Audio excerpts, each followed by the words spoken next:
Guys চলো তোমাদের সাথে আজকে আমি একটা রেসিপি শেয়ার করব, যেটা হচ্ছে আমার প্রচন্ড ক্ষুধা লেগেছিল সন্ধ্যাবেলা।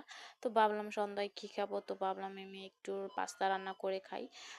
তো এখানে আমি সিদ্ধ করার জন্য একটু হালকা লবণ তেল দিয়ে দিয়েছিলাম, আর তারপর আমি দেখছিলাম যেটা সিদ্ধ হয়েছে নি। দেন তারপর প্যানে আমি অল্প একটু তেল দিয়ে দিয়েছি, গাজর কাঁচামরিচ পেঁয়াজ এগুলা কেটে রেখেছিলাম, তো এগুলা সুন্দরভাবে দিয়ে দিয়েছি প্যানের ভিতরে। তো এটা সুন্দরভাবে নাড়াচাড়া করে নিচ্ছি। আর আমার পেজটা তোমরা কিন্তু ফলো করে দিবা, লাইক করতে ভুলবা না।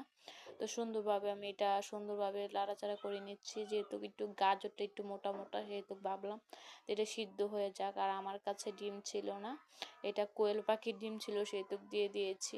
আর কি করব আর কি, আর তোমাদের সাথে শেয়ার করছে। তারপর আমার সস দিয়ে দিয়েছি, এখানে আমি 3 রকম সস ম্যারিনেট করে রেখেছিলাম, তো এগুলা মশলা তার সাথেই ছিল, আমি সুন্দরভাবে এগুলা দিয়ে দিয়েছি।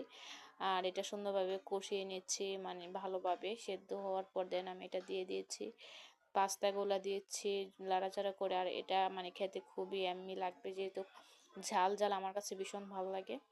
আর যদি সব কিছু থাকে বাসার, তো আর কিছুই লাগে না। আর এটা আমি সুন্দরভাবে দেন নামিয়ে নেব, তোমরা তো দেখতেই পারছো।